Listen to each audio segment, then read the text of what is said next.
Hello everyone, आज के lecture में हम डिस्कस करेंगे फेज वेलोसिटी या फिर फेज वेलोसिटी को दूसरा नाम क्या देते हैं, wave velocity and expression for phase velocity.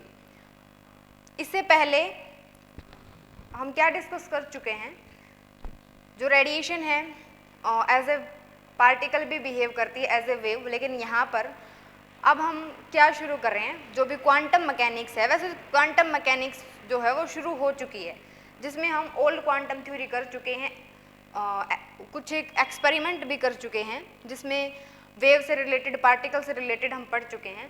लेकिन यहाँ पर हम क्या पढ़ेंगे, कुछ एक्सप्रेशन हैं जो यूज़ होंगे क्वांटम मैकेनिक्स के अंदर, जो बहुत इंपॉर्टेंट हैं। फॉर एग्जांपल एनर्जी का जो फॉर्मूला हम क्लासिकल मैकेनिक्स में पढ़ चुके हैं, यहाँ पर मतलब क्वांटम मैकेनिक्स में एनर्जी को कैसे एक्सप्रेस करेंगे उसका फॉर्मूला हम डिराइव करेंगे, या फिर जो भी वेव वेक्टर की बात करेंगे यहाँ पर, उसका फॉर्मूला हम क्वांटम मैकेनिक्स में किस तरीके से डिफाइन करेंगे वो हम यहाँ पर सीखेंगे। तो यहाँ पर फेज वेलोसिटी या फिर वेव वेलोसिटी का क्या मतलब है, फेज वेलोसिटी पे हम बाद में बात करेंगे। सिंपल हम बात कर रहे हैं पहले कि वेव का मतलब क्या होता है। वेव का मतलब क्या होता है, एक तरीके से डिस्टर्बेंस।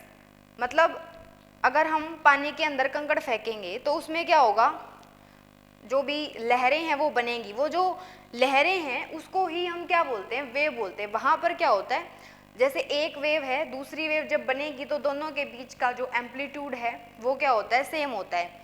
या फिर सिंपली अगर हम वेव को डिफाइन करना चाहते हैं, या फिर इतना ही सफिशिएंट है वेव को डिफाइन करने के लिए कि डिस्टर्बेंस जो है वो क्रिएट होना, वो क्या होता है, वेव होता है। अब जो भी वेव, मतलब वेव जो भी हमने क्रिएट की अभी डिस्टर्बेंस क्रिएट करके, जो भी वेव अब क्रिएट की है वो जिस भी वेलोसिटी के साथ ट्रेवल करती है उसको क्या बोलते हैं, वेव वेलोसिटी बोलते हैं। मतलब सिंपल सी लैंग्वेज में हम बात करें तो वेव जिस भी वेलोसिटी के साथ चलती है उसको हम क्या बोल देंगे, वेव वेलोसिटी बोल देंगे। जैसे इस तरीके से वेव चल रही है, लेकिन यहाँ पर जो पहले पढ़ चुके कि इसमें सिर्फ पार्टिकल होंगे, इसमें सिर्फ वेव होगी, वो कॉन्सेप्ट यहाँ यूज़ नहीं होगा। अब हम जितना भी कुछ करेंगे, जितने भी हम टॉपिक पढ़ेंगे, उसके अंदर जब भी हम वेव की बात कर रहे हैं तो उसमें क्या होगा, जो भी पार्टिकल हैं वो उसके साथ एसोसिएटेड होंगे, ना कि हम ये बोलेंगे कि अलग से पार्टिकल ट्रैवल कर रहे हैं, अलग से वेव ट्रैवल कर रही है, इस टाइप से। तो हम डिस्कस करना चाह रहे हैं कि वेव वेलोसिटी का मतलब क्या होता है या फिर फेज वेलोसिटी का मतलब क्या होता है। तो जिस भी वेलोसिटी के साथ, हमने यहाँ पर लिखी है velocity with which A monochromatic wave. Monochromatic wave का मतलब क्या होता है, वेव बहुत टाइप की होती हैं वैसे। मोनोक्रोमेटिक वेव का मतलब होता है एक ही टाइप की वेवलेंथ जिसके अंदर हो, उसको हम क्या बोल देंगे, मोनोक्रोमेटिक वेव। जिस तरीके से हमने ये बनाई है इसको हम क्या बोल सकते हैं, मोनोक्रोमेटिक वेव बोल सकते हैं। ये जिस भी तरीके से चलेगी, मतलब प्रोपेगेट करेगी थ्रू द मीडियम। इसको ट्रैवल करने के लिए क्या चाहिए, मीडियम चाहिए। तो यहाँ से क्या हुआ, वो वेलोसिटी जिसके साथ मोनोक्रोमेटिक वेव प्रोपेगेट करेगी थ्रू मीडियम, उसको क्या बोलेंगे हम, वेव वेलोसिटी बोलेंगे। ठीक है, वेव वेलोसिटी को ही हम क्या बोलते हैं, फेज वेलोसिटी बोलते हैं। ठीक है, अब हम एक्सप्रेशन बताना चाह रहे हैं कि फेज वेलोसिटी का जो एक्सप्रेशन है वो क्या होगा। जब भी हम एक्सप्रेशन की बात करते हैं तो एक्सप्रेशन के अंदर यहाँ जो रिलेशन है वो एक तरीके से वेलोसिटी और क्या ट्रैवल कर रही है, वेव ट्रैवल कर रही है।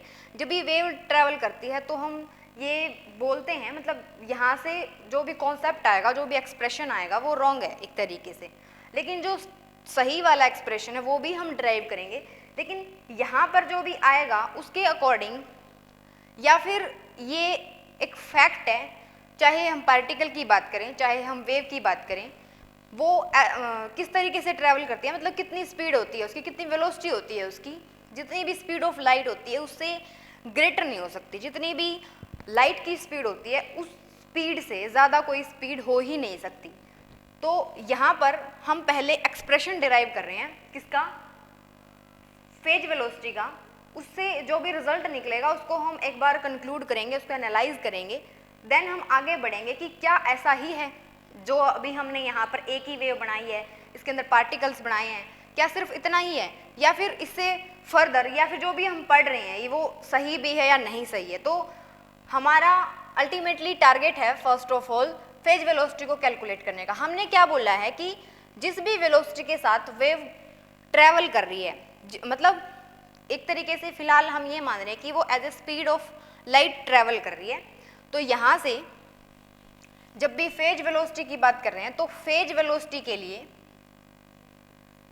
फेज वेलोसिटी निकालने है हमें, ये हमारा टारगेट है फेज वेलोसिटी का एक्सप्रेशन निकालने का।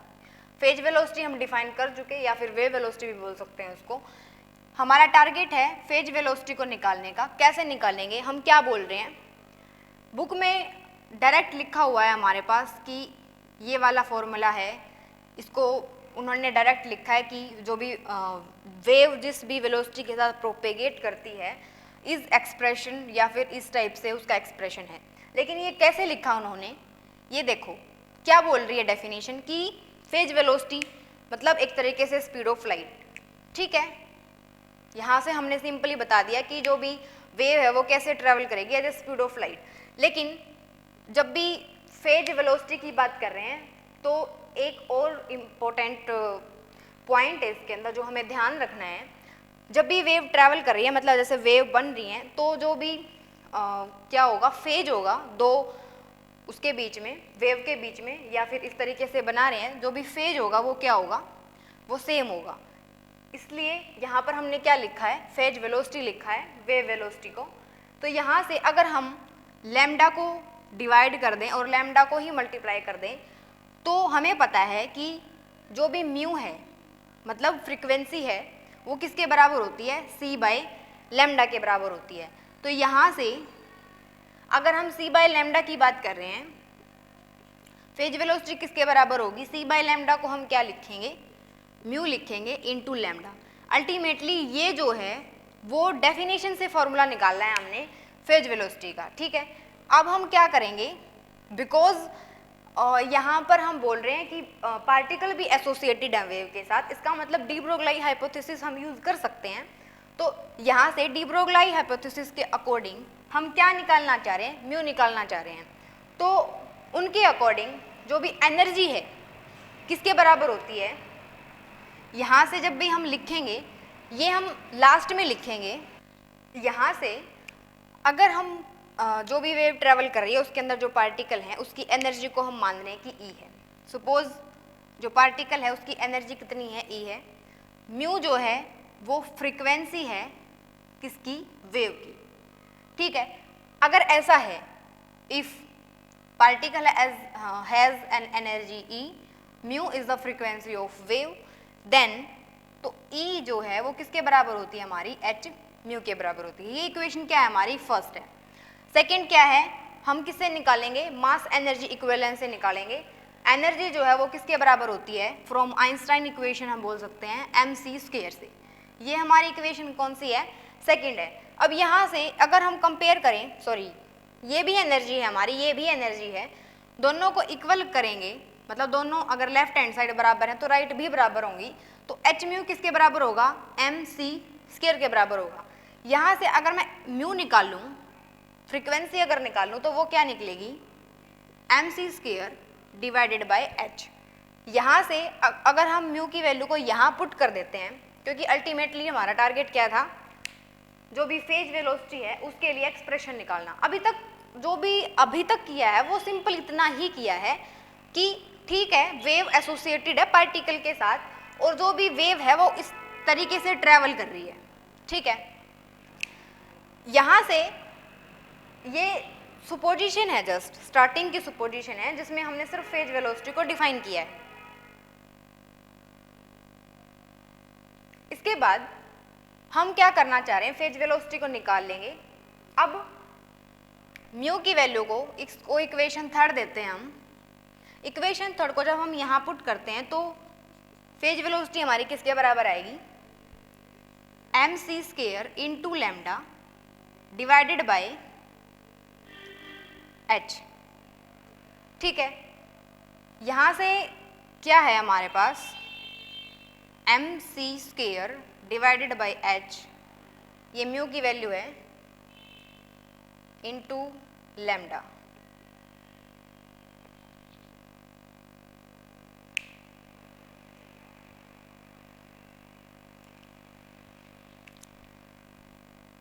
इंटू यहाँ से, बिकॉज हम स्टार्टिंग में बोल रहे थे कि डी ब्रोगली हाइपोथेसिस यूज करेंगे हम। डी ब्रोगली हाइपोथेसिस के अकॉर्डिंग जो भी हमने ड्यूल नेचर ऑफ मैटर के अंदर किया था, वहां से हमें लैम्डा भी पता है। लैम्डा का मतलब क्या होता है,